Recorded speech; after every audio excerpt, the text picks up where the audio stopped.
तो 16 अक्टूबर का मतलब ये है कि मोर देन 1 मंथ, आखिरी एक महीना कम्प्लीटली ग्रुप स्टडी में मैं बार बार कहती हूँ कि जितने ज्यादा लोग शामिल होंगे, मोर देन 2 ऑफ कोर्स, क्योंकि जितने ज्यादा होंगे उतनी ही ज्यादा पॉइंट्स उस टॉपिक में से निकलेंगे और वो फिर कवर होंगे। दो लोग सही। भी अच्छा कर लेंगे, लेकिन दो लोग जो है ना वो बैठ के उतने पॉइंट शायद ना निकाल सके। सो जितना बड़ा ग्रुप होगा उतना ही वो टॉपिक ज्यादा कवर होगा और वो सवाल उतने ज्यादा, क्योंकि जितनी जो चीजें आप डिस्कस करोगे और आपके एक्सटेंडेड टॉक्स में वही चीजें अगर डिस्कस हो जाएं, तो फिर तो you get like more than 70%, which is too good. तो इसलिए वो तभी ज्यादा से ज्यादा कवर हो सकता है जितने ज्यादा लोग वहां बैठ के उसी टॉपिक को डिस्कस करें। हाँ, महीने से पहले वाला जो टाइम है, 10-12 दिन 14 दिन तकरीबन, उसमें आप अपना होमवर्क वाला काम करो जो घर बैठ के करना है, जिसने अभी नहीं किया, यानी हर टॉपिक से रिलेटेड पॉइंट्स फिंगर टिप्स पे कि इसके ये टॉपिक है तो इसकी हिस्ट्री में क्या चीजें कवर होंगी, ये टॉपिक है तो इसकी इन्वेस्टिगेशंस में क्या, एक्सेट्रा एक्सेट्रा। क्योंकि एक पेशेंट में एक चीज नहीं होती, वी ऑल नो कि बहुत सारी चीजें, हाइपरटेंशन डायबिटीज एक साथ भी हो सकता है, हाइपरटेंशन एनीमिया हो सकता है, या बहुत कुछ, fibroid with anaemia, infertility with fibroid. तो जब तक फिंगर टिप्स पे बात नहीं होगी कि इनफर्टिलिटी में क्या पूछना है और करना है, और फाइब्रॉइड में क्या पूछना करना है, तब तक भी ये दोनों चीजें आप एक पेशेंट में कवर मुश्किल हो जाएगा।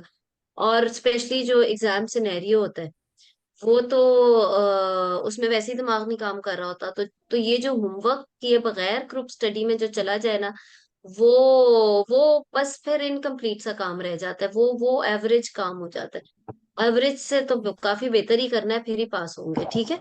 तो ये जो 10 दिन है उसमें आप लोग अपना ये जो खुद सेल्फ स्टडी वाला काम है वो ये करो। और आखिरी महीने में तो देर इज नो पॉइंट कि आप घर बैठो और या एक अकेले बैठ के कुछ करो। You have to go out, अपने ग्रुप के साथ आपको करना ही होगा, ठीक है। चलो गुड। सो आज टॉपिक है प्री प्रॉम का, मुनीबा ने प्रेजेंट करना था। शुरू करते हैं, अगर किसी ने कुछ वैसे पूछना है, कमेंट करना है, बता दो, फिर will start. Okay doctor Ruba, I just want के कोई सिनेरियो हो and we will do the अच्छा, स्ट्रक्चर्ड वाइवा डिस्कशन। स्ट्रक्चर्ड कर लेना, ठीक है। यस। ओके, सिनेरियो मैं दे देती हूँ, अगर किसी के और के पास कोई सिनेरियो है वो बता दें, वो कर लेंगे, वरना मैं खुद ही बना के दे देती हूँ। इट्स बेटर क्या बना दें ताकि हमें पता चले कि spontaneously how we can perform. Otherwise scenario तो मेरे माइंड में है। चलो मैं बताती हूँ, मैं सिनेरियो बताती हूँ। 32 years of age, para gravida 3, para 2+0, and with previous one alive issue and one 30 weeks delivery with early neonatal death. Now she is at 26 weeks of gestation with history of gush of fluid coming out of vagina.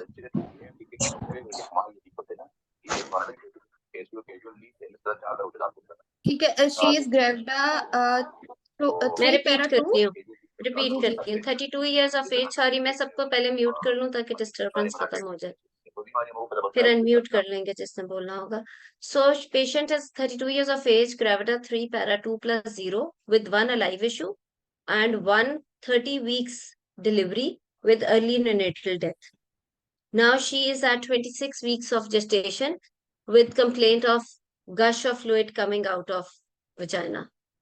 How will you evaluate and manage?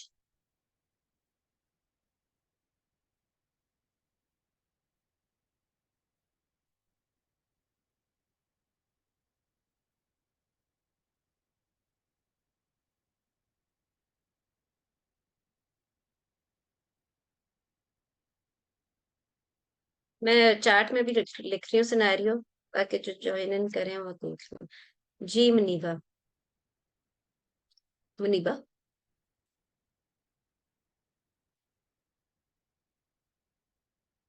Ma'am शायद disconnect हो गया उनको। हम्म, चलो देख लेते हैं। मैं उसमें बस one delivery at 30 weeks।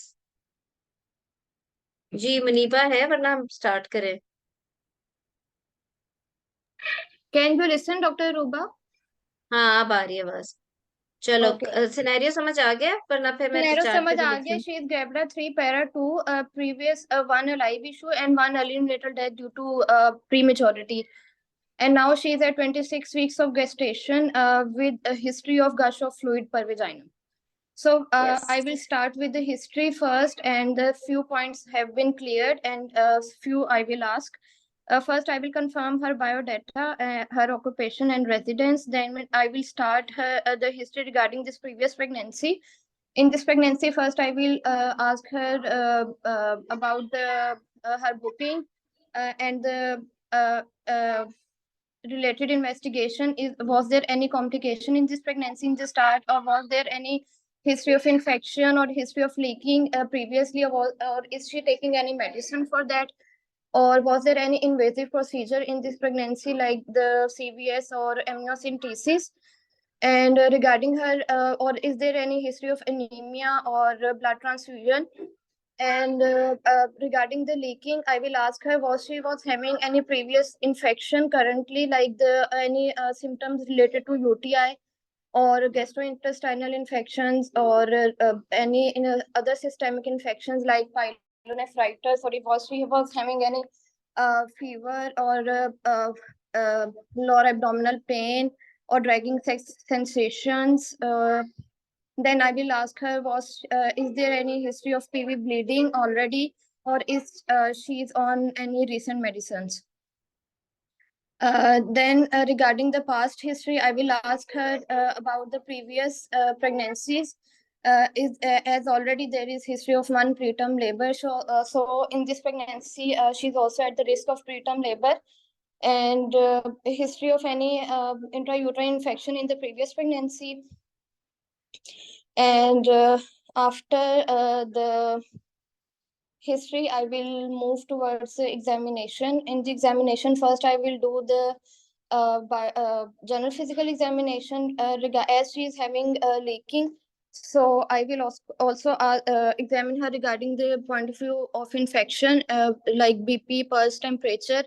And if there is any history of cough or fever, I will also listen to her chest and look for the anemia and pallor. Then I will move towards the obstetrical examination. For the obstetrical examination, first I will do the per abdominal examination, and in that I will assess her regarding the any uterine tenderness, like tenderness in the lower abdomen and any palpable contractions, and the symphysio-fundal height, and the amount estimation of the Likert, estimation of the fetal weight, and the lie and presentation, fetal heart sound, and also I will monitor the fetal hearts with CTG. Then I will move towards the per speculum examination, and in the aseptic Mayers, as she is having leaking.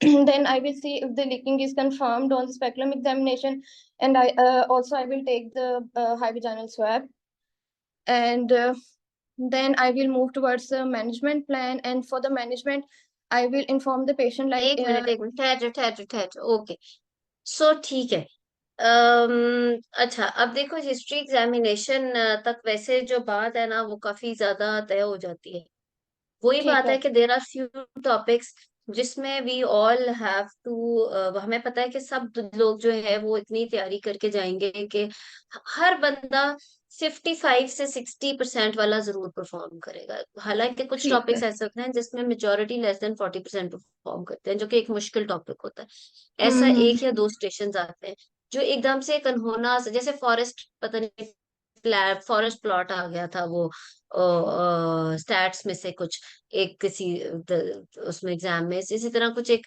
थोड़ा सा ना unusual चीज आ जाती है वो इसलिए भी होती है कि चलो जिसने तो पढ़ा है थोड़ा सा भी पढ़ा है तो वो पास हो जाए उसमें लेकिन मेजोरिटी जिसने नहीं पढ़ा वो बाकी स्टेशन में इतना अच्छा परफॉर्म करें कि वो एक या दो स्टेशन कवर सही कर लें अपनी बाकी परफॉर्मेंस में तो अब सही जो सही। बाकी परफॉर्मेंस में कवर करना है उसके लिए you have to perform at least 70-75% ताकि वो कवर हाँ करे आपका बाकी स्टेशन में pre PROM is one of दो स्टेशन जिसमें you have to perform above 70% अगर आपने ओवरऑल एग्जाम का पासिंग वो देखना है अब इसके ठीक है। अंदर your history was okay good देखो बात ये है कि कोई बात है कि थोड़ी एवरेज सी हिस्ट्री थी इस scenario hmm. It is her scenario excuse me दूसरे से डिफरेंट है अब ये ग्रेविडा 3 पैरा 2 है with previous one history of delivery at 30 weeks followed by early neonatal death इसका मतलब ये है कि ये तो पेशेंट बड़ी खतरनाक पेशेंट है she is now at 26 weeks and she is approaching the same time period which is 30 weeks मुझे तो बहुत अच्छा लगता है, इट्स योर स्टाइल, अगर आपके हिस्ट्री का हर एक अपना स्टाइल है, लेकिन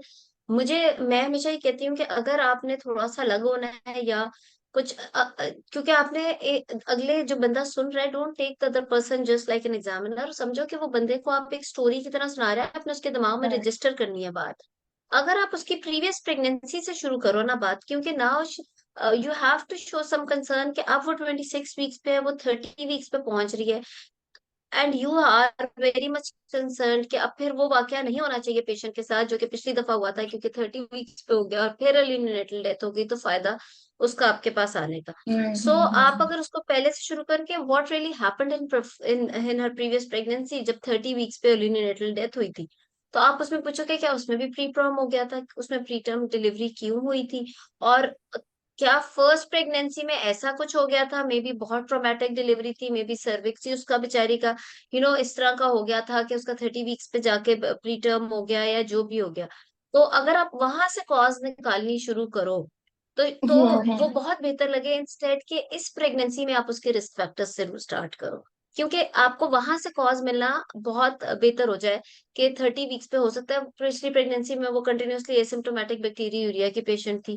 वो खुद पेशेंट बताती है, जब जब 30 वीक्स पे जिसका अर्ली न्यूनेटल डेथ हो गई हो, she she always reaches the cause of that early neonatal death, जिसके बेबी की डेथ हो गई हो, कि हुआ ऐसा क्या था, वो नहीं चैन से बैठती, मतलब वो फाइंड आउट करती है कि, और वो जब आप उसकी हिस्ट्री लेना शुरू करो, तो आपको शायद ये जो आपने बहुत डिटेल में रिस्क फैक्टर्स तो निकालने हैं, लेकिन अगर आप शायद इसकी इस प्रेगनेंसी से पहले ही उस कॉज पे पहुंच जाओ कि ये कॉज थी, कि मे बी उसका सर्विक्स ही ऐसा है, उसके फर्स्ट प्रेगनेंसी में इतने ट्रॉमेटिक डिलीवरी थी कि उसके बाद से उसका 30 वीक्स पे हो गया, और now she is at 26 weeks, जो कि अब तक अनट्रीटेड है, और वो या फिर मे बी एसिम्टोमेटिक बैक्टीरिया था पिछली प्रेगनेंसी में उसको, या मे बी उसका there may be many other causes, क्या पता पिछले में कोई ऐसा पॉली हो, क्या पता कुछ भी हो जिसकी वजह से उसको प्रीटर्म लेबर हुआ, और वही चीज अब रिपीट ना हो रही हो, तो सही वो चीज सही. तो रूल आउट, क्या पता उसे बताया हो किसी ने कि उसका फाइब्रॉइड था जो फर्स्ट प्रेगनेंसी में छोटा और दूसरे में बड़ा हो गया, और अब उसका फिर there may be many hmm. Causes of preterm labour, जो कि फर्स्ट, तो अगर आप फर्स्ट उसकी उस प्रेगनेंसी से स्टार्ट करती जिसमें उसकी अर्ली नेटल डेथ थी, तो वो आपकी एक अप्रोच टूवर्ड्स पेशेंट ही शो कर देता है एग्जामिनर को, और this can be a very big turning point for you in exam, कि आप उसका स्टार्ट करो कि her history starts back from her previous pregnancy when she was Correct. delivered at 30 weeks and early natal death occurred। आपकी ये statement ही आपकी एक सारा इम्प्रेशन ही बदल देगा एग्जामिनर पे, ठीक है।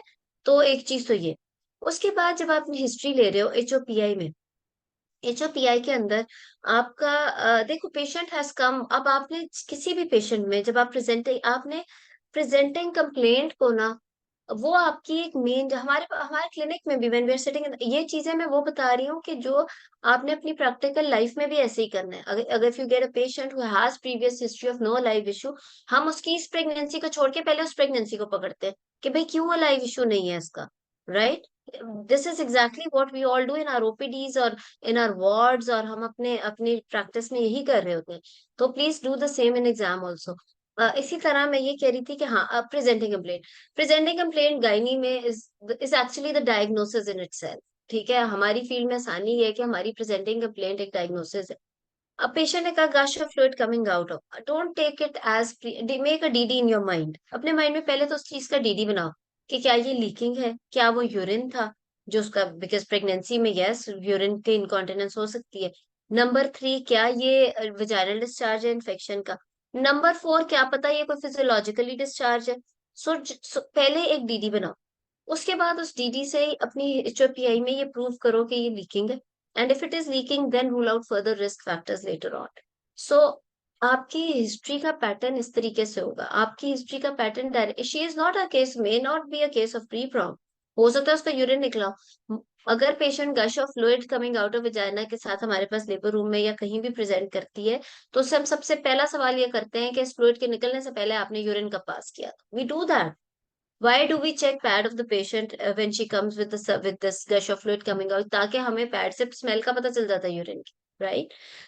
क्योंकि ये ना हो कि कहीं पेशेंट का यूरिन निकला हो और उसे लीकिंग समझी हो, दिस रियली हैपेंस, ये हो सकता है, बिकॉज प्री प्रॉम से ज्यादा कॉमन यूरिनरी इनकॉन्टिनेंस है प्रेगनेंसी में। सो आपने इसी तरीके से ही अपनी हिस्ट्री को करना है, और अगर आप इस तरह से करोगे ही तो आप जो है एक्स्ट्रा ऑर्डिनरी, और this is I actually this is exactly what we do in our wards also, करते हम यही है, लेकिन शायद एग्जाम सिनेरियो में हमें लगता है कि हमने कुछ ज्यादा ही किताबी बातें करनी है और हमने अपनी प्रैक्टिकल बातें जो है वो बाद में करनी है। It's not like that. किताबी बातें रिटर्न है, वो कर रहा है माशाल्लाह, वो सारे पास हो गए। अब प्रैक्टिकली उन किताबी बातों को प्रैक्टिकली थोड़ा सा मोल्ड करना है, ठीक है। तो इसके अंदर फिर yes, if you are saying, अब she is not a case of pre prom for you, she is a case, she may be 4-5 GD बनाए, उसके बाद रूल आउट करो कि वो डिस्चार्ज था क्या। उसका कलर पूछो, उसका अमाउंट पूछो, उसका उसके उस वक्त की एक्टिविटी पूछो, what you were doing when this all happened.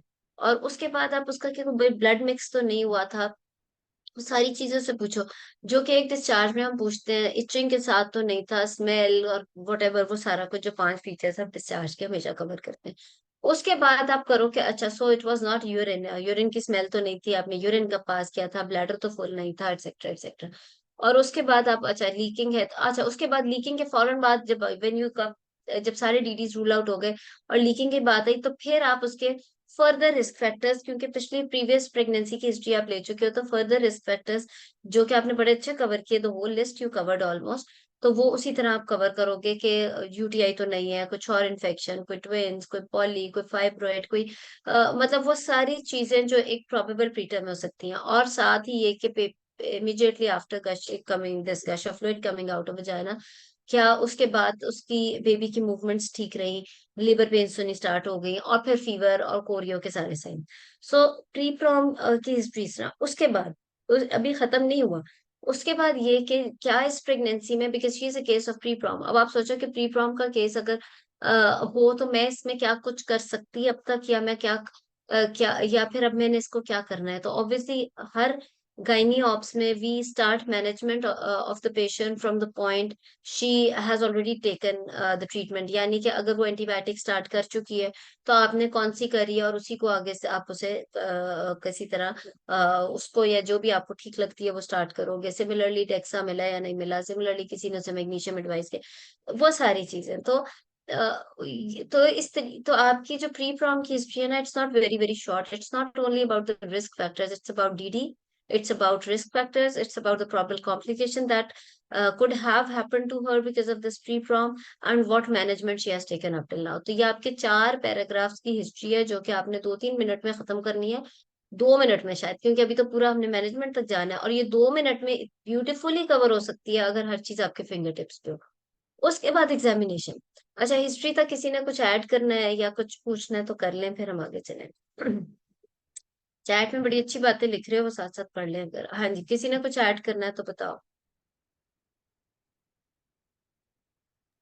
अस्सलाम वालेकुम मैम। वालेकुम जी। मैम इसमें एसोसिएटेड पेन का पूछेंगे कि आपको पेन तो स्टार्ट हुई labour with the pain, gush of fluid. Exactly बिल्कुल, वो मैंने जिक्र किया, बिल्कुल लेबर, मैम मैडम जैसे कि कोरियो जी, एब्रप्शन वो कोरियो सारा जी, वो एब्रप्शन मैंने बताया कि वो चीजें भी साथ ही कवर होंगी, कि कोई ब्लड मिक्स तो नहीं था, कोई पेन तो नहीं स्टार्ट हो गई, बेबी की मूवमेंट्स ठीक है, वो सारी चीजों में आ जाएगा, जहां probable complications that can happen to her because of pre prom.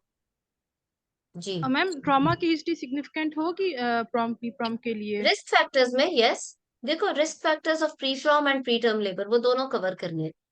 Trauma, stress, UTI, ये सारे रिस्क फैक्टर्स हैं प्री टर्म के। Madam smoking thank you. हाँ बिल्कुल, उसके प्री टर्म के अंदर आ जाता है, बिल्कुल।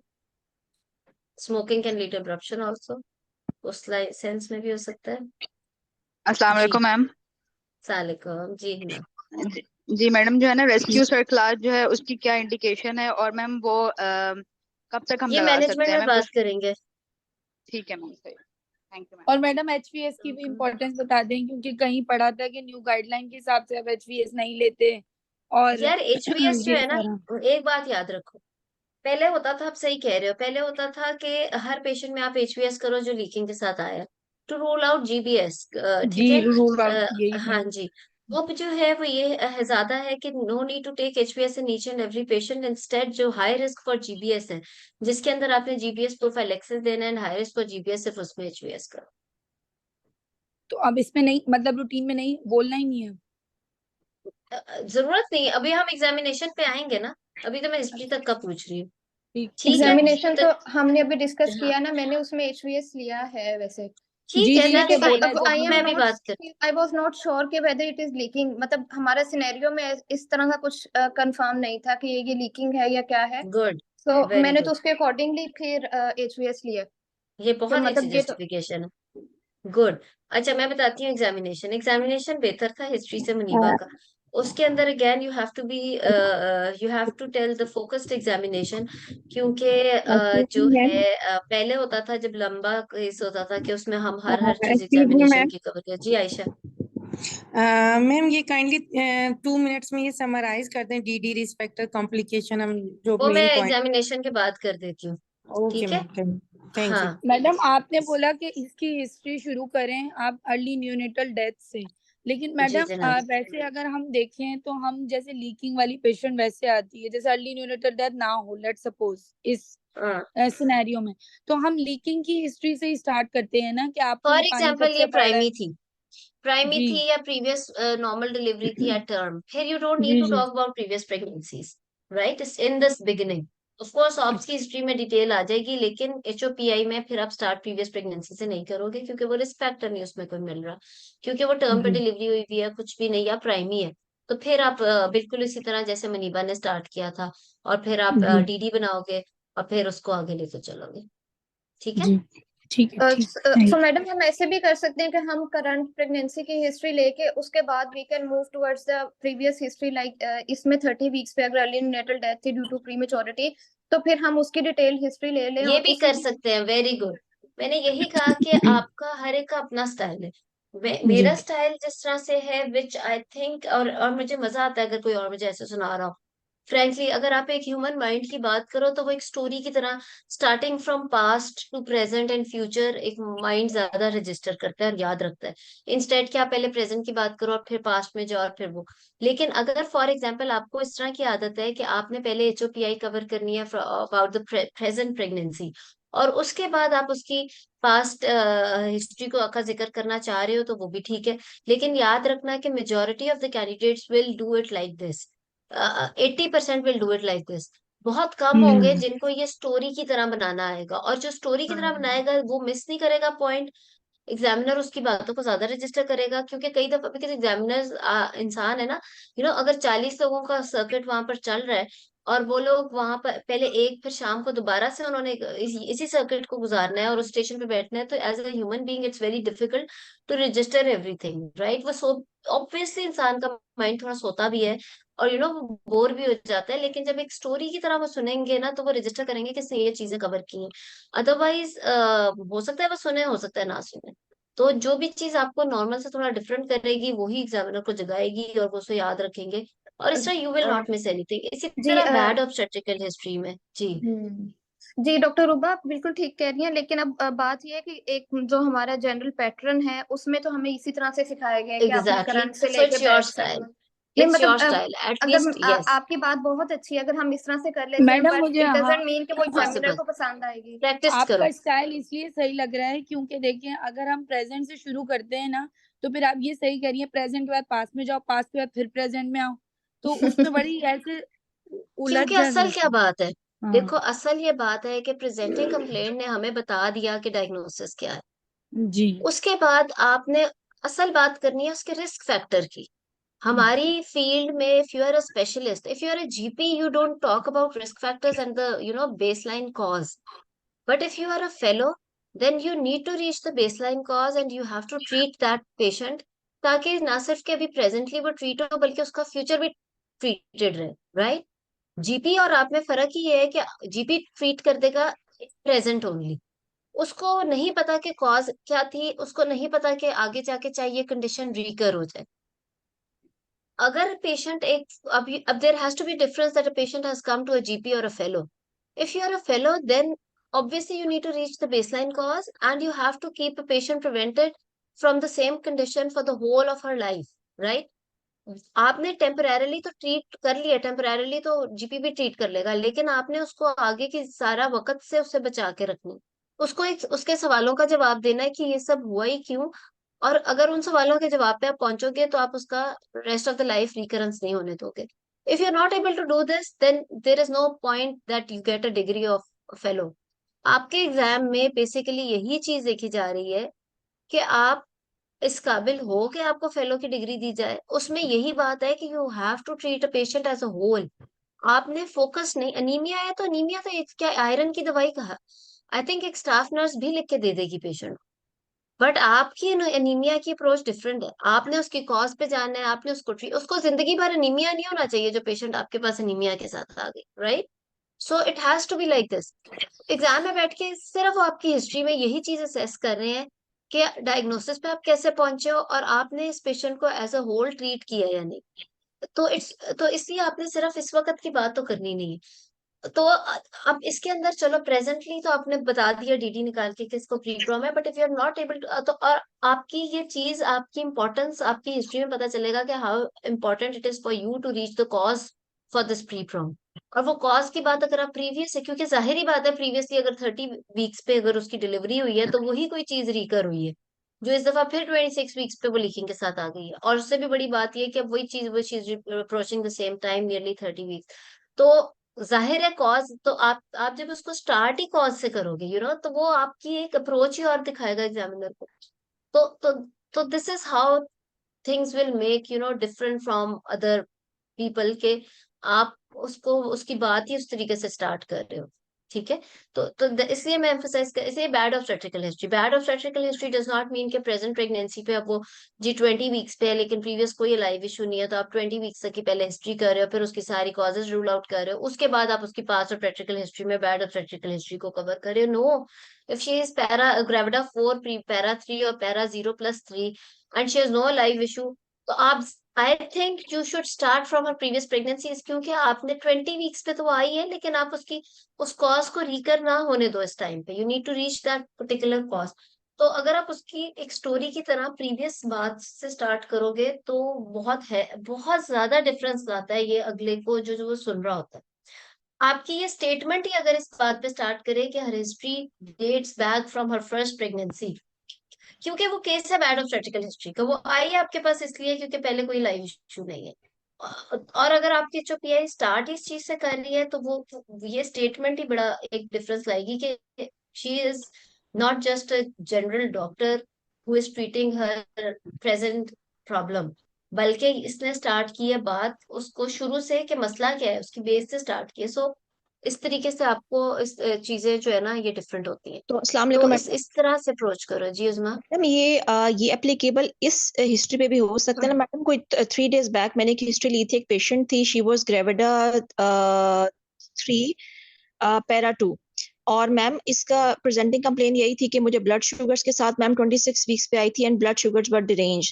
तो मैम वो आप वाली बात मैं कोरिलेट कर रही थी कि बड़ा आसान हो जाएगा बिकॉज मैम वो हिस्ट्री जो दे रही थी ना, it was starting from her first pregnancy in which in her 4th month antenatally she had diabetes, और उसके बाद उसको इंसुलिन लगी थी, उसके बाद चेक नहीं करवाई थी, फिर सेकंड प्रेगनेंसी में भी मैम ये एक उसको अच्छा insulin क्वेश्चन लगी है. थी. तो मैम उसके बिल्कुल बाद ठीक है, you can do it that way. Okay, but अब बात ये है कि ये केस इस तरह का है कि presently patient is having diabetes. अब इसके अंदर आप प्रीवियस हिस्ट्री को इतना भी ना बोल दो कि आप प्रेजेंट डायबिटीज और उसकी मैनेजमेंट का टाइम कम रह जाए, क्योंकि प्रीवियस प्रीटर्म डिलीवरी वाला पेशेंट और बैड ऑब्स्टेट्रिकल हिस्ट्री वाले पेशेंट की तो मेन हिस्ट्री कॉज है. डायबिटीज जिसको है उसकी असल बात अब है कि अब की डायबिटीज को ट्रीट करो और उसको अगर आगे भी लेके चलो. सो आपकी टाइम मैनेजमेंट और जो है ना थोड़ी सी कॉमन सेंस पे भी डिपेंड करेगी. यू कैन स्टार्ट ऑफ कि जी प्रीवियसली डायबिटीज थी, ऑब्वियसली रिकरेंस हो रहा है, जेस्टेशनल डायबिटीज हो गई, पर इसके अंदर कोई बहुत लंबी कहानी करने की जरूरत नहीं है. उसके बाद आप उसकी प्रेजेंट डायबिटीज और फर्दर आगे कर सकते हो. जो प्रीटर्म और बैड ऑब्स्टेट्रिकल हिस्ट्री वाला पेशेंट है ना, उसके अंदर तो यही बात है कि अगर वही चीज दोबारा हो रही है तो फिर बेबी लाइव नहीं रहेगा. तो आपने उसको शुरू से लेके आप चले हो, क्योंकि उसके अंदर अब प्रेजेंटली से ज्यादा इंपॉर्टेंट कॉज है, क्योंकि अगर आप कॉज को ट्रीट करते जाओगे तो वो चीज रिकर नहीं होगी. डायबिटीज में तो वो रिकरेंस के साथ आ गई भी है. Yes, you can say in your causes और एनीथिंग के जिस तरह से प्रीवियसली इसको डायबिटीज थी तो अब है, लेकिन इट्स नॉट लाइक हाँ ये हो सकता है कि एक मैक्रोसोमिक बच्चा है और प्रीवियसली जब आप फाइंड आउट करते हो तो पता चलता है कि डायबिटीज थी और मैक्रोसोमिया था, तो आप कह सकते हो कि प्रीवियसली भी तो बहुत अच्छा लगेगा कि you started with the cause and you are now dealing patient अब प्रेजेंटली। लेकिन जो ज्यादा एम्फसाइज प्रीवियस हिस्ट्री पे होता है वो होता है प्री टर्म में, जिसमें प्रीवियस प्री टर्म में से गुजर के आई है पेशेंट जिसका कोई लाइव नहीं है, या बैड ऑब्स्टेट्रिकल हिस्ट्री में जिसमें मे बी एंटीफॉस्फोलिपिड एंटीबॉडी की आप सस्पेक्ट कर रहे हो, या इस तरह की चीजें। तो वो इस तरह से आपने टाइम मैनेजमेंट भी करना है, क्योंकि डायबिटीज जिसको हो गई है अब तो प्रेजेंट, और डायबिटीज हर प्रेगनेंसी में डिफरेंटली प्रेजेंट कर सकती है।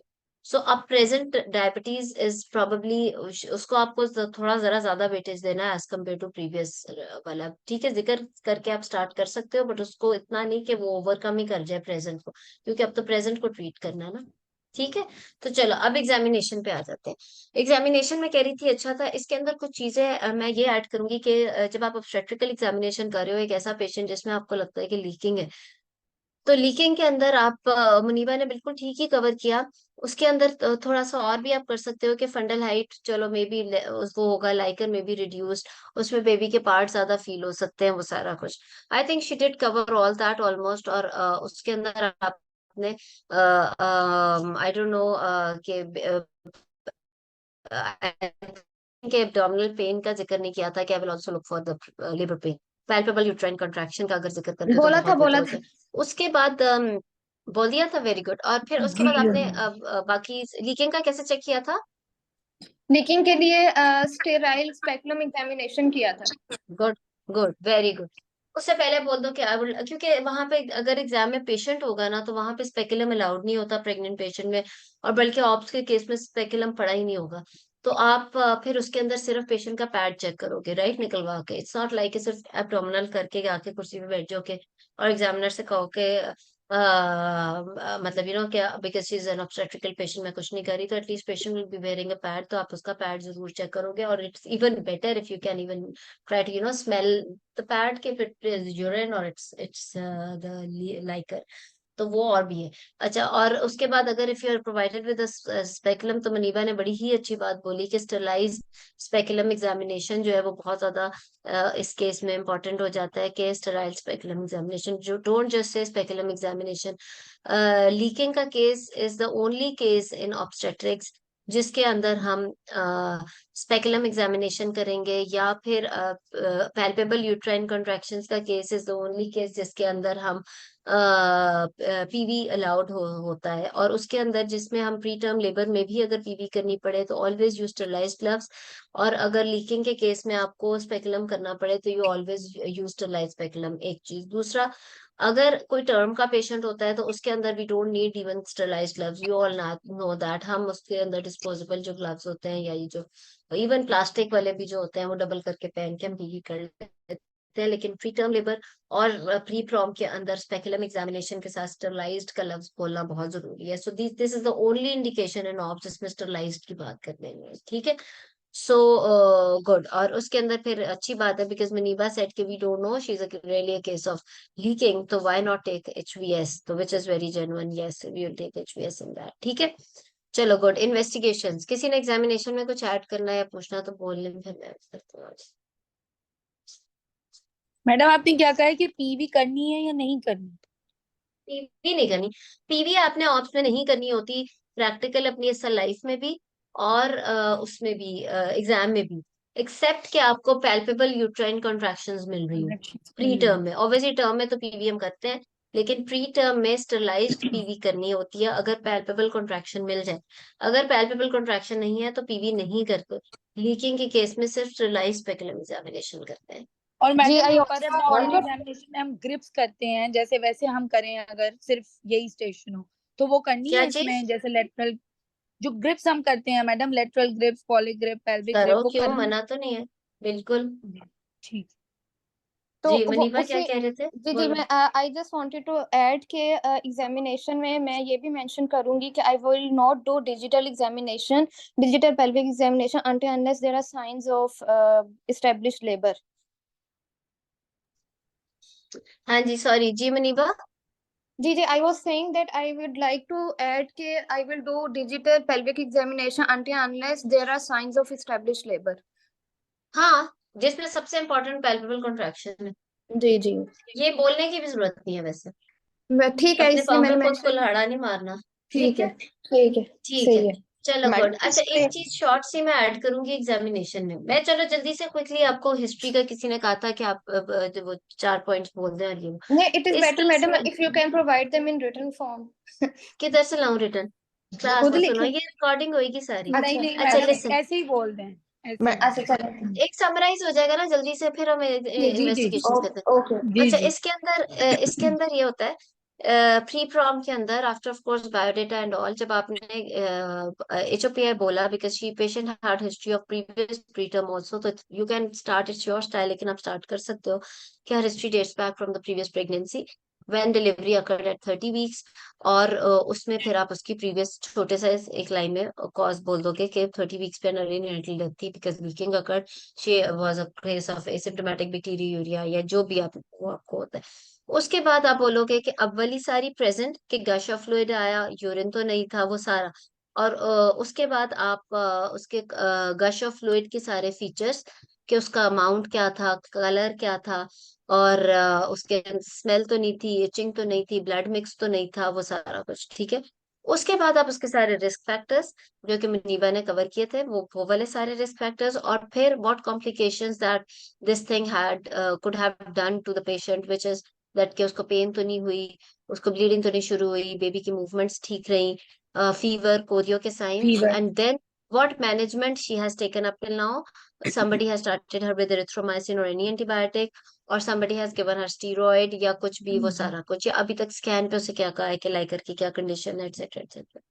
तो हिस्ट्री के अंदर mainly particular to this patient आप ये कवर कर लोगे। उसके बाद जब एग्जामिनेशन है, एग्जामिनेशन में कुछ बातें हैं जिसपे अगर आप एम्फेसाइज करके बोलो, या मतलब आपने एग्जामिनर को रजिस्टर करना है, इट्स नॉट जस्ट कि पूरा जनरल फिजिकल बेशक बोलो, लेकिन उसमें एग्जामिनर शुड नो दैट क्या आपने इसके अंदर पेशेंट की पल्स का जिक्र किया है, यानी कि आप कोरियो के साइंस रूल आउट कर रहे हो ना, आपने पल्स का जिक्र किया, आपने टेम्परेचर का जिक्र किया, आपने एब्डोमेन पे जब फंडल हाइट देखी, सारा कुछ, लेकिन you have checked for tenderness and palpable contractions, तो ये आप ने कवर जरूर करना है।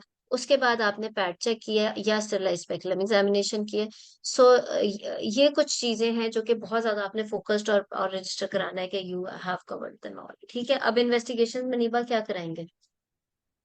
Madam, investigation में routine investigation like and also related to this condition CBC, and I will look for the TLC, DLC count. Also, I will do the CRP and some other routine investigation and like complete urine examination, BSR and viral markers, blood group and RH factor.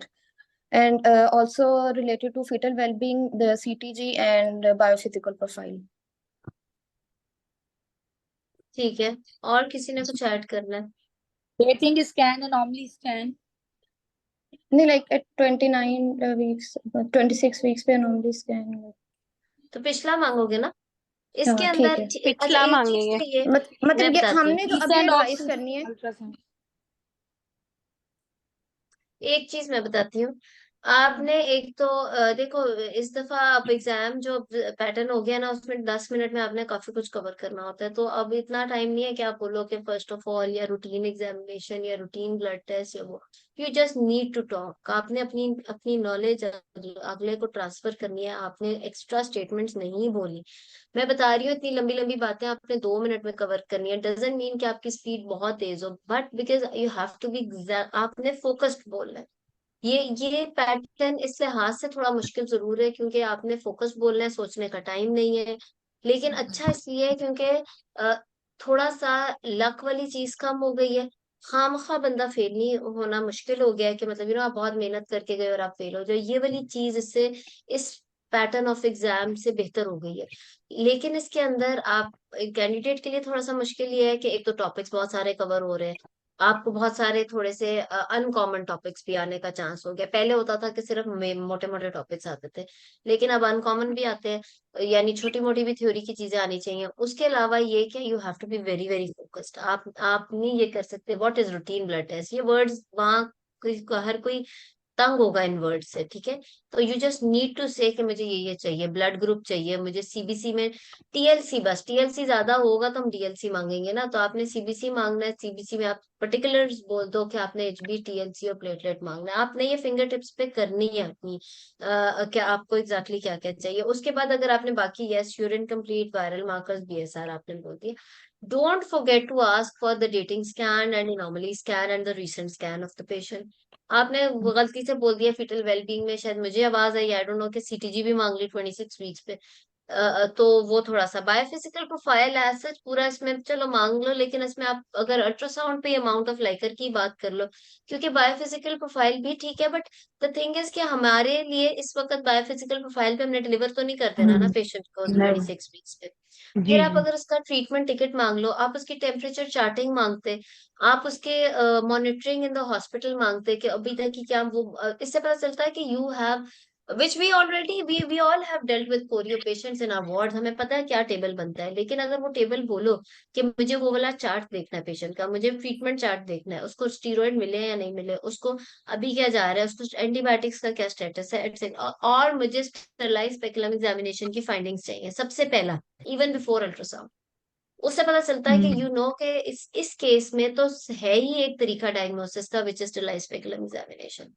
तो आपके sequence of investigations भी ऐसे ही होना चाहिए, baseline सारी मांग के, फिर अगर आप सबसे पहले कहते हैं कि I want to know findings of sterilise speculum examination, क्योंकि फाइल एग्जामिनर के सामने पड़ी होती है या जो भी की सारी बनी होती है उसके अंदर ये इसी तरह लिखा होता है। और उसके बाद आप कहते हैं कि डेटिंग स्कैन, एनोमली स्कैन और रीसेंट स्कैन में in particular amount of liquor और presenting part of the baby, ठीक है। तो और प्लेसेंटा की लोकेशन, ये तीन चीजें ही सिर्फ बोल देते ना कि मुझे इस वक्त के स्कैन के लिए, दिस शोज योर कि आप वाकई में मैनेज कर रहे हो पेशेंट को। और फ्रैंकली जब मैनेज कर भी रहे होते हैं, हम यही तो चीजें देख रहे होते हैं। उसके बाद आप कहोगे कि मुझे मॉनिटरिंग चार्ट चाहिए हॉस्पिटल का, जिसमें ये चीजें पर्टिकुलरली मुझे चाहिए, पल्स, टेम्परेचर, पेन्स या टेंडरनेस, ये कॉलम में मुझे ये चार्ट देखना है उसका, और ट्रीटमेंट चार्ट चाहिए। तो आई थिंक तो फिर ये कंप्लीट होती है इन्वेस्टिगेशंस, ठीक है। चलो, और किसी ने कुछ ऐड करना है? मैम जिनका पीएस पे पॉजिटिव नहीं आती है लेकिन, तो मैम उसमें फिर हम क्या करेंगे उसका? एग्जाम, I ये तो अब answer? आप एक वो बात कर रहे हो कि जो जो उसके अंदर हो, वार्ड के अंदर पेशेंट है और लीकिंग कंफर्म नहीं हो रही, फिर उसके दो तीन तरीके होते हैं, एक तो अल्ट्रासाउंड भी होते हैं। देखो, हर चीज की सेंसिटिविटी है। इस केस में सबसे ज्यादा सेंसिटिविटी स्टेरलाइज स्पेकुलम एग्जामिनेशन किया, उसके बाद रीसेंट स्कैन किया कि अमाउंट ऑफ लाइकर कितना आ रहा है, उसके बाद आप उसे पैड भी दे देते हो, पैड देखते हो बार बार। लेकिन कुछ मेडिकेटेड पैड्स भी आते हैं जिसमें कुछ केमिकल्स आ जाते हैं, ल्यूकिन समथिंग, ये दिए मैं गाइडलाइन के अंदर, लेकिन उसकी सेंसिटिविटी थोड़ी कम है, कि वो पैड्स डिफरेंट कलर के होते हैं या उसके ऊपर कुछ स्ट्रिप्स होती हैं, अगर वो chemicals are positive in the fluid which is coming out of vagina, वो पैड के ऊपर आता है तो उसका कलर चेंज हो जाता है, जिसकी वजह से, जी, जिसकी वजह से यू गेट टू नो कि ये लीकिंग ही है। तो वो फिर अगला, लेकिन अगेन उसकी सेंसिटिविटी कम है as compare to the sterilise speculum examination, तो इस वजह से, ठीक है। मैडम लेकिन फिर अभी उसके बाद इसका टीएलसी और सीआरपी भी डायग्नोस्टिक उसमें आता है। मैडम जी नाइट्रोजन मुनीबा, टेस्टिंग हम कर सकते हैं जिसमें पीएस में नहीं आ रही नाइट्रोजन की लेकिन? तो इम्पोर्टेंस कम हो गई है, गाइडलाइन में देखना दो केमिकल्स दिए हुए हैं, वो भी the देख लेना, मुझे insulin वो like नाम growth बोलते factor binding हैं। हाँ protein 1 बिल्कुल, and ये वाले, placental alpha प्रेजेंटल microglobulin 1, एसोसिएटेड। ये दो, अगर ये दोनों नाइट्रोजन पॉजिटिव की नहीं हैं। इम्पोर्टेंस इसमें। जी जी, अब अगर थ्योरेटिकल बात करें तो गाइडलाइन में यही लिखा हुआ तो ये है। आंसर आना चाहिए आपको, लेकिन अगेन इसकी sensitivity as compare to sterilise speculum examination कम है। फिर जी वो जी, कहते हैं दे कि आर अगर स्टेरलाइज सेइंग स्पेकुलम में नहीं नहीं प्रूव हो रहा कि लीकिंग है, तो फिर दो तीन क्राइटेरिया मिलके डायग्नोसिस बनता है, जिसमें ये वाले केमिकल्स हैं जो मनीबा ने बताया, ये इंसुलिन लाइक ग्रोथ फैक्टर और प्लेसेंटल वो वाले, और उसके अलावा रीसेंट अल्ट्रासाउंड पे अमाउंट ऑफ लाइकर की भी डायग्नोस्टिक वैल्यू स्टेरलाइज स्पेकुलम से कम है। एग्जैक्टली दे हैव रिटन कम के हो गई इसकी है। कोई एविडेंस नहीं है इन बोथ गाइडलाइंस जी, in RCOG and ACOG, so ultrasound has not that much important role for the amount of like और जी, एनीथिंग एल्स। हाँ, ठीक है। वो तो it is sterilise done, speculum is diagnostic of it, it even is CRP done. TLC भी इसके part of it आ जाता है, लेकिन अगेन जब स्टीरॉइड मिला हो तो टीएलसी विद इन 72 आवर्स वैसे पेशेंट का ज्यादा आता है अच्छा, स्टीरॉइड के बाद, मैंने जो ठीक है। बायोफिजिकल प्रोफाइल का जिक्र किया था, it was due to that कि if it is leaking and patient is having complication like chorioamnionitis, and to determine whether it has affected the baby, या अगर फीटल मूवमेंट रिड्यूस है तो सिर्फ उसके लिए करना है? ठीक है,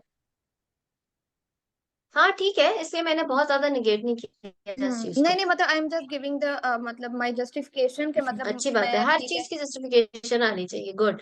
चलो मैनेजमेंट करते हैं, किसी ने और कुछ ऐड करना है इसमें? मैनेजमेंट मैडम स्टार्ट एचवीएस करते हैं। मांगेंगे? जी हेलो मैडम, जी एचवीएस मांगेंगे? एचवीएस? जी जी बताएं महरोज, हेलो मैडम आवाज आ मैडम, रही है आपको? एचवीएस मांगेंगे? एचवीएस पे हम बात कर चुके हैं, एचवीएस? एचवीएस पे हम बात कर चुके हैं। अगर तो इसका कंफर्म नहीं है लीकिंग, तो yes you can take the HVS of that fluid which is coming out from the vagina to rule out infection और एनीथिंग, वरना एचवीएस उसमें जिसमें जीबीएस का हाई रिस्क हो। ठीक है, हर एक में नहीं। ओके ठीक है, चलो Maniba, let's manage the patient. जी, management depends upon my examination finding and the investigations very result. Good good. Examination finding में तो लीकिंग पॉजिटिव है, ठीक है। ठीक है, और एग्जामिनेशन फाइंडिंग में लेकिन इन्वेस्टिगेशंस के अंदर एचपी उसका 11.5 है, पीएलसी ठीक उसका है 12 है, और बाकी और क्या चाहिए आपको? सीआरपी अभी वेटेड है, और ठीक है अल्ट्रासाउंड पे लाइकर उसका आया है 5। ठीक है। So बता in दो। this scenario, as she is having leaking, but she is not having any complication related to pre-prom, so I will admit the patient and then I will give her steroids if she has not taken them before in the last 7 days. I will give her antibiotics, and then I will also monitor her regarding pulse and pulse, temperature, uterine tenderness, palpable contractions, and for fetal well-being, fetal movements, and fetal heart sounds. And I will also save her pads and to look the amount of the liquor she is draining and the color of the liquor. So I will also keep on monitoring her, and I will also guide her that according to the RCOG guidelines, we will manage her conservatively till 37 weeks. Or according to ACOG, we can discuss again after 34 weeks for the management plan, keeping in mind the benefits and risk. And but we will not delay the delivery beyond 37 weeks. And I will also if she remains well till 37 weeks, we will induce her according to the bishop, either keep her with the admitted till 37 weeks. no, we will not keep her admitted. Depending upon the her conditions, we can decide like if the leaking settles down and there are no sign of infections and baby remains well, we can discharge her home. But we can also guide her regarding the sign and symptoms of any complication, or if she has leaking or pains or bleeding, she can come back, or we can also call her for routine follow-up. And we will write the complete plan of follow-up on the discharge. ठीक है। अच्छा देखो, बात ये है कि वही बात है कि जवाब एवरेज है, इसको बहुत ही अच्छा, आपको हर जवाब का जो आंसर है ना आपका ऐसा होना हम्म चाहिए कि वही बात है कि आपकी अप्रोच और आपकी what you are thinking for the betterment of the patient नजर आए। whenever you start management of the patient, you start with counseling. What happened to her? हाँ, She has sorry, a I right missed to know. that. सही सही हर case में आपने counselling से शुरू करना है। व्हाट रियली हैपेंड, सबसे पहले तो उसे बताओ ना कि what happened, her water bag leak, tell her that the liquor has come out which is not good at this stage, and relate it with the previous pregnant. Don't forget she has one a life issue, she is gravid at 3 with one a life issue and she is going through the same phase now. मतलब ये एक बहुत ही बड़ा उसके लिए trauma है, और वो देख रही है कि पिछला 30 वीक्स पे होकर अर्ली न्यूनेटल डेथ हुई है और अब उससे भी पहले हो गया है, and what's going to happen, इससे बड़ा स्ट्रेस। तो उसको उसी तरह ही आप स्टार्ट करो, उसके आपकी जो ओपनिंग स्टेटमेंट होगी ना हर जवाब की, वो काफी ज्यादा टर्न कर सकता है आपके लिए इम्प्रेशन आपका एग्जाम पे। तो आप स्टार्ट करो, जैसे आप जब मैंने मैनेजमेंट बोला, यू आपने कहा कि my management depends on my examination finding investigation, it give me such a good impression, क्योंकि majority of the candidate start managing the patient and when they are managing her, तो उन्हें याद आता है कि यार हमें तो पता ही नहीं कि लीकिंग भी है कि नहीं। तो वो बोली आपकी बात तो बहुत सही थी, लेकिन द थिंग इज कि जब आप करें तो आप उसे बताओ कि आप उसे कहो कि I would like to counsel patient और एंड हर हस्बैंड या couple that this has happened and unfortunately this has happened again, but there are chances that we can continue pregnancy with very strict monitoring, keeping her prevented from the labour pains. जिसके लिए क्या क्या करोगे? फिर जहां आपने admission का नाम देखो, किसी भी पेशेंट के लिए it's not easy to get admitted, तो मतलब आप उस एडमिशन को लाइट ना लो। बार बार बता रही हूँ कि it's not a theory exam, आप थ्योरेटिकली बातें कर रहे हो, patient is not interested to know what is RCOG, what is ACOG. वहां पे आप देखो, एवरीवन नोज कि जो वहां पास होके बैठा हुआ है उसको थ्योरी आती है। अब आपने अपनी प्रैक्टिकल अप्रोच दिखानी है कि आरसीओजी एसीओजी की बातें आपने अपना फैसला बताना है कि ये मेरा फैसला है और मैं आपके साथ ये करूंगी।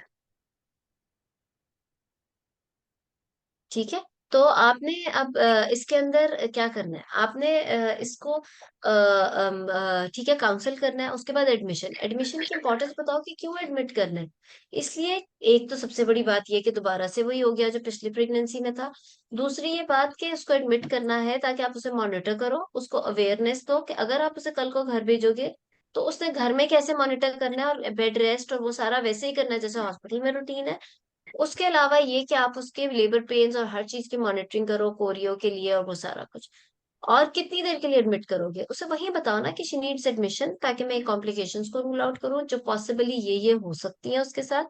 नंबर 2 ये कि आप उसको मॉनिटर करना चाह रहे हो इन इन चीजों के लिए। नंबर 3 उसके अंदर अवेयरनेस लाना चाह रहे हो कि कल को अगर वो घर जाएगी तो क्या क्या होगा।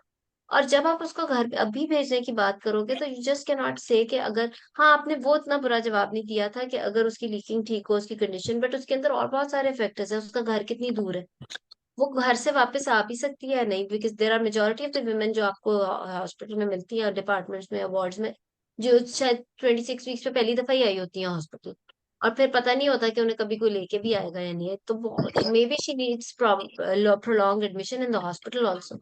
और फिर उस वो वाली सारी चीजें, उसके बाद फिर आपने उसकी मैनेजमेंट शुरू करनी है। और मैनेजमेंट के अंदर 2-3 चीजें, जैसे मैं हर एक में कहती हूँ कि आपने काउंसलिंग नहीं भूलनी, आपने मल्टी डिसिप्लिनरी टीम नहीं भूलनी। अगर एडमिशन का जिक्र है तो एडमिशन में हर ये बात, अगर उसे घर भेज रहे हो तो घर भेजने से पहले की ये बात है कि अवेयरनेस उसको खुद क्या है कि क्या करना है घर जाके, आपके साथ फॉलोअप पे कैसे रह सकती है, और घर कितना दूर है, घर से वापस लाने वाला कोई है, घर में हेल्प है या नहीं, उसका एक बेटा बेबी तो उसके पास है, तो she has to take care of that baby as well, तो क्या उसके पास हेल्प है, अगर नहीं है तो better to keep her in the hospital, बच्चा घर रहे वो इधर है ताकि इस प्रेगनेंसी को तो आप देख सको। सो ये सारी चीजें बड़ी इंपॉर्टेंट है। उसके बाद आप जो है फिर उसको मैनेज करोगे, ठीक है। तो इस तरह से, ठीक अच्छा मैनेजमेंट ठीक बताओ। ठीक है। और आपने कहना है, देखो हम नॉर्मली आरसीओजी गाइडलाइन की बात करते हैं एग्जाम के अंदर, इस केस के अंदर तो चॉइस देने की बात नहीं है कि वो 34 वीक्स तक जाएगी या 37 तक। आप कहोगे कि अब जो लेटेस्ट आरसीओजी गाइडलाइन है प्री प्रॉम में, उसमें तो according to that I will take patient to 37 weeks, लेकिन ठीक है 34 पे रीअसेस कर लो and then you can redecide कि जी क्या करना है, लेकिन हमें तो गाइडलाइन ने कहा है 37 तक लेके जाना है, अगर सब कुछ ठीक है तो हम ले जाएंगे। वैसे भी हमारी नर्सरी की हालात भी ऐसे हैं कि इट्स बेटर अगर वो कोरियो में नहीं है किसी में नहीं है तो हम 37 तक ले जाए, ठीक है। अब बताओ इसको लेके कैसे जाएंगे। 26 वीक्स पे 24 आवर्स आपने एडमिट किया, बेड रेस्ट कराया, वो सब कर लिया, उसके बाद उनकी वही मॉनिटरिंग सीबीसी और सीआरपी इनकी मॉनिटरिंग चलेगी। कैसे, और मुझे बताओ, वो जैसे एग्जाम में बताओगे कि she is admitted in the hospital, you have done that charting and all, now you are sending her home. अब क्या एडवाइस दोगे, क्या क्या किस तरीके से आगे, कब कब बुलाओगे, हर विजिट पे क्या बात होगी, वो सारा। I will keep her on follow up on weekly basis and हम्म, सही है। ये तो मैंने बोलो, क्या आप अपना बोल दो ना, हाँ फिर ठीक बात है ठीक करते है। हैं। And I will also tell her about the monitoring at home, and like I have already mentioned the sign and symptoms of the leaking and fever, temperature, foul smelling vaginal discharge or uterine contraction or PV bleeding. In such cases she has to return to the hospital, or otherwise she can and she if she has completed the course of antibiotics in the hospital, which is usually given for the 10 days, then no need to continue it further, or otherwise she remained admitted for just for few days and she just has to complete the course of the antibiotics. and she will come back after the 7 days, and I will again ask her about the already sign and symptoms I have already mentioned, and I will ask her about the fetal movements, and I will again examine her regarding the pulse, temperature, and abdominal examination. I will listen to the fetal heart sound on the follow-up examination, and I will repeat the CBC and CRP after 1 week. And if they are normal, then I will repeat them according to her clinical condition. If she is having ongoing infection or fever, otherwise no need to repeat them. But I will give her the routine follow-up regarding ultrasound monitoring after 2 weeks. Or if she is having any other associated features like IUGR, then my management plan will change नहीं accordingly. नहीं, अपने कुल्हाड़ी नहीं मारनी, खुद से हाँ, IUGR और वो चीजें नहीं करनी जिक्र, like ठीक if है? she मतलब नहीं, like if she is having reduced liker, it can lead to the वो तो IUGR. लीकिंग की वजह से है ना, पता ही है हमें। हाँ, हाँ, तो हाँ, खुद से हाँ, नहीं कुल्हाड़ी अपने, वो फिर ठीक बहुत है, कॉम्प्लिकेट, वो फिर एग्जामिनर वहीं पकड़ लेता है। अच्छा जी, चलो जी, IUGR क्या है, ST रेशो क्या है, वो केस ही नहीं है आपका। आपका जो ओके, है आप उस पे ही रहो, रास्ते से नहीं हटना, ऑफ ट्रैक ठीक, नहीं होना, वरना वो एग्जामिनर को तो मौका चाहिए ऑफ ट्रैक करने का, राइट? ओके, सो ओके, अपने आप को okay, confuse. Similarly when you are doing your clinic और योर OPD और when you are doing around in your department, आप डिक्रीज लाइकर और लीकिंग में IUGR की नहीं बात करते, ठीक है ना? वो यू ठीक नो हो गया, एग्जैक्टली, आपने you have to stay focused, फिर ही पेशेंट मैनेज होता है, वरना नहीं। सो यू वर गुड, सही, नॉट बैड। एक दो चीजें तकरीबन ठीक था। ये बहुत इंपॉर्टेंट है when you are sending patient home, तो आपने जब तक आप फॉलो अप प्लान नहीं है उसको बताओगे, या एग्जामिनर को नहीं बताओगे कि हर फॉलो अप में अब क्या होना है और कब बुलाना है, you can call her after every 1 week, but you need to get her investigations repeated twice a week. हर 3 दिन के बाद उसको अपना TLC CRP कराना है, उसको अपना अमाउंट ऑफ लाइकर देखना है। Secondly, when you are sending her home, you can check कि फ्रैंक लीकिंग अभी भी मौजूद है या अब कम हो गई है या ड्राई हो गया, क्योंकि अगर फ्रैंक लीकिंग है तो शायद आज आप उसे भेज दो, 24 आवर्स के बाद लाइकर ही एब्सेंट हो जाए। सो सही, सही, ये चीजें बहुत, फ्रैंक लीकिंग में घर भेजना is not right, it's better to wait and get the ultrasound repeated after 24 hours, क्योंकि ये हो सकता है कि लाइकर ही खत्म हो गया हो। जब लाइकर खत्म है आप भेजोगे तो फिर थोड़ी सी काउंसलिंग और भी हो जाएगी, बिकॉज 26-27 वीक्स पे डिलीवरी करके वैसे ही ये न्यूनेटल मॉर्बिडिटी और वो सब ज्यादा है। तो फिर आप उसको बताओगे कि अर्ली न्यूनेटल डेथ भी हो सकती है, इवन IUD हो सकता है एब्सेंट लाइकर में, फिर sending her home. So when you are sending her home, you need to check about the frank leaking. आप यूं ही बात करोगे कि when I am sending her home, आपने एग्जाम के अंदर ना अपना रास्ता, ये भी एक छोटी सी टिप है, ये वही बात है कि जो ज्यादा तेज है ना वो कर लेता है। आपने अपने मरीज को सिंपलेस्ट रखना है, एग्जामिनर से पूछे बगैर। आपने कहना है आई एम सेंडिंग हर होम, उसकी लीकिंग अब कम हो गई है या पैड अब उसका बहुत मिनिमली सोप्ड है, आई एम सेंडिंग। खुद से नहीं पूछना कि फ्रैंक लीकिंग है कि नहीं है या क्या नहीं है।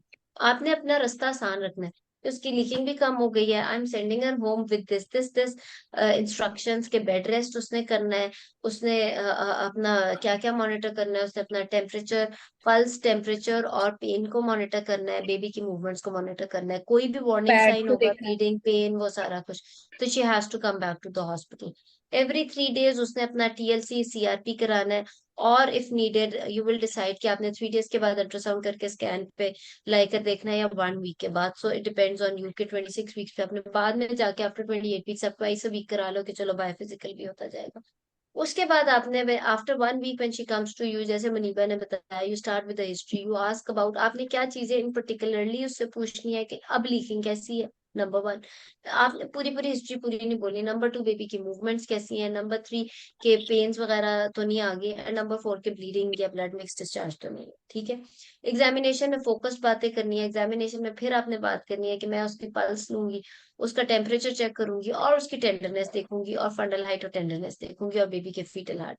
सारी कहानी दोबारा बोलने की इसमें जरूरत नहीं होती, सिर्फ फोकस बातें कि ये इन पर्टिकुलर मैंने जरूर देखना है हर विजिट में, और उसका पैड चेक करना है। And you will get an ultrasound done for the amount of Likert, क्योंकि अब हर एक हफ्ते के बाद तो वो आपको आ रही है।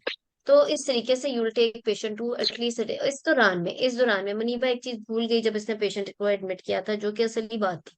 सिर्फ एरिथ्रोमाइसिन इसका ट्रीटमेंट नहीं है, इसमें स्टीरॉयड कवर भी ट्रीटमेंट है, इसमें मैग्नीशियम सल्फेट का भी इन्वॉल्वमेंट है, एटसेट्रा एटसेट्रा। तो वो आप उसको accordingly when she is This admitted, patient is in labor ना मैडम, अगर तो labor within Madam, 24 hours, if I you are mentioned expecting her the delivery steroid within cover and 24 hours, then you'll give magnesium. Ji Maniba, I mentioned steroid cover antibiotics in the management when she plan, was but I admitted ना, deliberately बस ठीक missed है, the magnesium. I deliberately missed magnesium sulfate because the indication is that if she is in active labor and there is imminent delivery, or if I am going yes, to deliver her within the 24 very hours, good, then I will give her magnesium sulfate. And I was waiting for you to ask before me 34 weeks, regarding that. मैंने इसको admit के लिए save करके रखा था कि अगर examiner पूछता है कि why did you miss ठीक magnesium है, sulfate, तो मैं आपके लिए गुड, justification दूंगी. so you know about that, that is great। तो यूं करेंगे, और फिर डिलीवरी प्लान क्या वो आप उसे 37 वीक्स पे बुला रहे हो या क्या, कितना पहले बुला रहे हो, वो सारा भी mode and time of delivery आपको, फिर वो अगला क्वेश्चन होता है कि जब आपका मॉनिटरिंग, तो वो भी बता दो Manika. Delivery plan.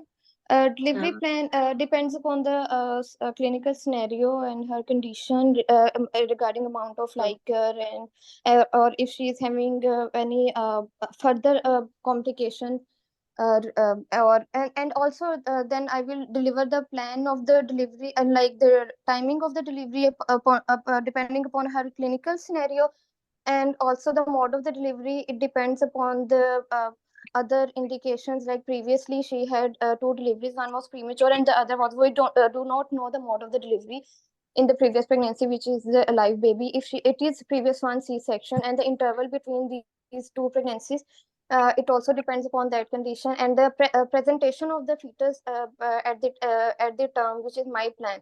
So it depends upon that. ठीक है। अच्छा देखो, इन सारी चीजों में दो तीन देखो, जितनी एक्स्ट्रा बातें ऐड करोगे ना, अच्छी फोकस्ड एक्स्ट्रा बातें, वो आपको थोड़ा सा डिफरेंशिएट करेगा।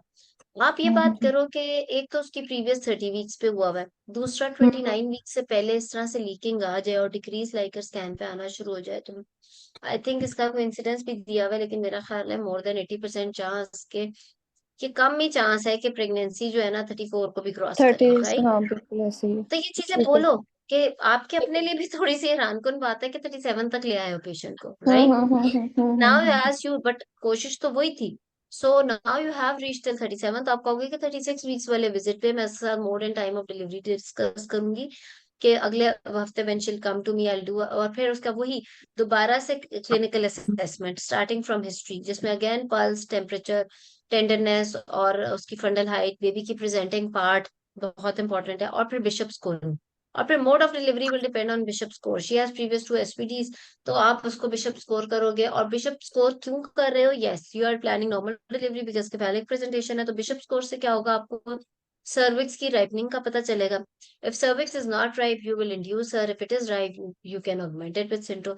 सो आप यही स्टेटमेंट्स कितनी जल्दी जल्दी बोल सकते हो। सो 10 मिनट्स में you can cover the whole thing if सारा आपके दिमाग में पैटर्न बना हुआ है। इसको इन शॉर्ट, जब when you talking about management of any patient and ops, make अपने एम्स और प्लान, इन चीजों को का एक माइंड मैप बनाना है। माइंड मैप बनाए बगैर आप हर बात कवर नहीं कर सकते। You start with counseling.